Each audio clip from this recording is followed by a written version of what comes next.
Hello, have a very nice day. आजकल जब जब भी कोई कहता है ना कि हिंदुस्तान में डेमोक्रेसी है,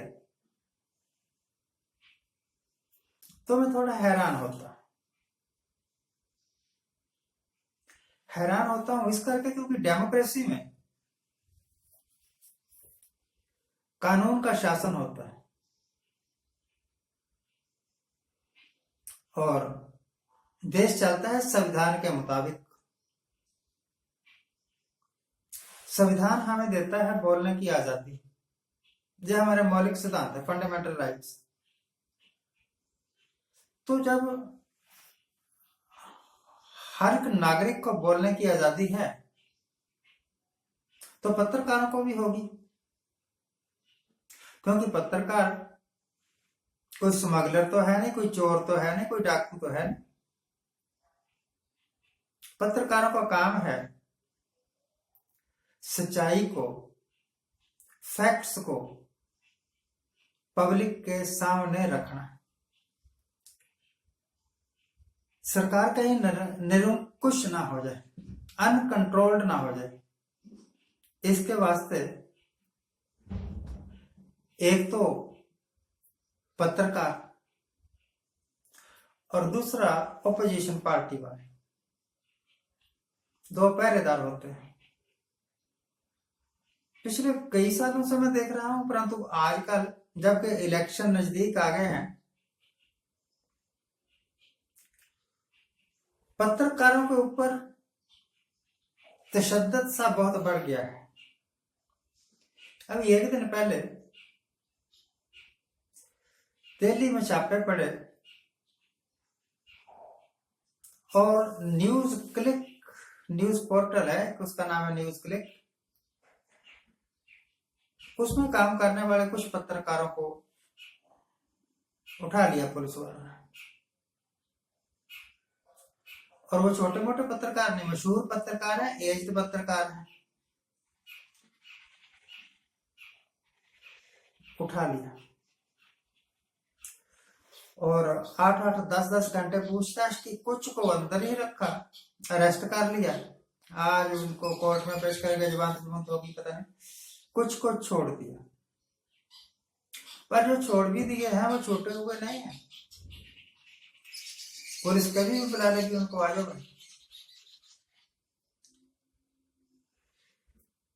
इंक्वायरियां तो उन लोगों की होनी चाहिए, पुलिस का एक्शन तो उन लोगों के ऊपर होना चाहिए जिनके ऊपर आरोप है कि इन्होंने इतने 1000 करोड़ रुपए का गबन किया। उनके ऊपर कोई इंक्वायरियां नहीं हुई, बल्कि वो सीएम और डिप्टी सीएम बने बैठे हैं। महाराष्ट्र की बात कर रहा हूं, और भी कई जगह ऐसा ही है। और पत्रकार जो कि सिर्फ एक खबर देने वाला है, एक प्रोग्राम देने वाला है, मैं जो कुछ कर रहा हूं वो भी एक पत्रकारिता ही है, जर्नलिज्म ही है। तो उनको पकड़ा, उनके ऊपर केस चलेंगे। अगर इससे देश का भला होता है तो ठीक है।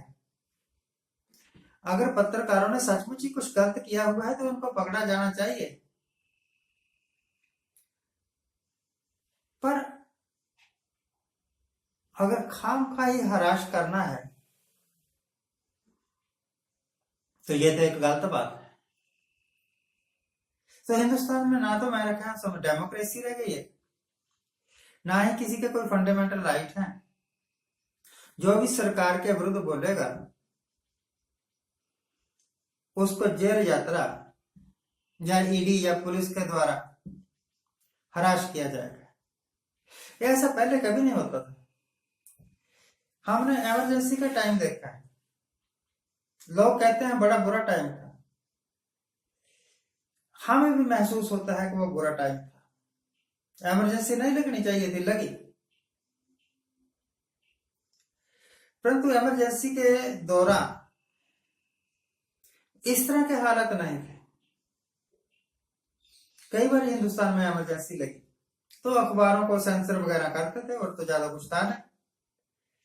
हाँ, जो लगता था ना कि ये एंटी सोशल एलिमेंट है, ये जुलूस जल से निकाल के या किसी और तरीके से देश की शांति के लिए खतरा है, तो उनको पकड़ते।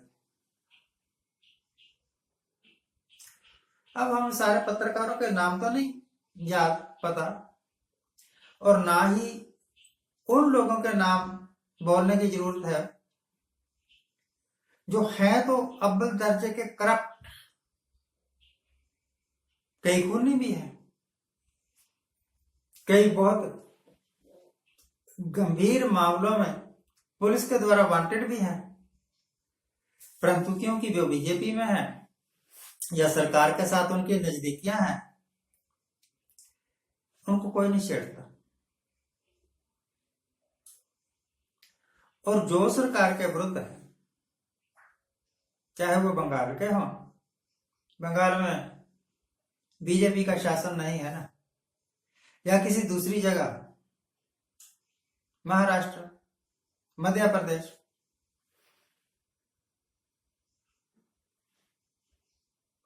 रूलिंग पार्टी के भक्त आजाद हैं, कुछ भी, they can do anything what ever they like. और ऑपोजिशन वाले, उनके ऊपर हमेशा तलवार लटक रही है कि कब आएगा टेलीफोन ईडी का या पुलिस का या इनकम टैक्स वालों का या किसी दूसरी एजेंसी। इससे मैं क्या समझता हूं, मैं समझता हूं कि जो शासक लोग हैं ना, शासक लोग, वो इन लोगों की, पत्रकारों की आवाज को दबा देना चाहते हैं, खबरदार अगर बोल ले तो। और जो बोलता है वो सजा भुगतता है।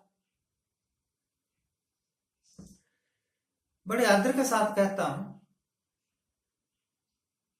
नरेंद्र मोदी साहब जी, आप पत्रकारिता का गला नहीं घोट सकते, और जिन लोगों को आपने अरेस्ट किया है वो डरने वाले भी नहीं है। पहले आपने देख लिया डरा के बहुत सारे लोगों को, कन्हैया कुमार को भी बड़ा डराया था और नहीं डरा। अगर आप इनके इस तरह के ज्यादा तशद्दुद करेंगे तो ये आपको ही अंततः नुकसान देने वाला होगा। आप अपने फैक्ट चेक करवा लो। जो पॉपुलैरिटी आपकी 2014 से 2018 तक थी, उसकी 10% भी पॉपुलैरिटी अब नहीं रह गई है। जब आप टीवी स्क्रीन पर आते हैं तो लोग चैनल बदल देते हैं, और आप मन की बात भी जबरदस्ती सुनवा रहे हैं, अदरवाइज कोई सुनने के लिए तैयार ही नहीं है आपकी बातें। एक बात याद रखिए, आपने धोखा दिया देश को ये कह के कि अच्छे दिन आने वाले हैं, और महंगाई में, बेरोजगारी में लोग रगड़ेंगे। वक्त वक्त की बात है, जो कुछ आपने देश को दिया है वही आपको वापस मिलने वाला है। दिता लिया अपना, अनदिता किस हाथ ना आवे। आपने दूसरों को दुख दिए हैं तो दुख का पिटारा आपके वास्ते खुलने वाला है। अगर आपने दूसरों को सुख दिया है तो कोई कारण नहीं कि कोई आपकी पीठ लगवा सके। बेस्ट जज you are yourself. Thank you very much for watching. Keep watching. Please subscribe my channel.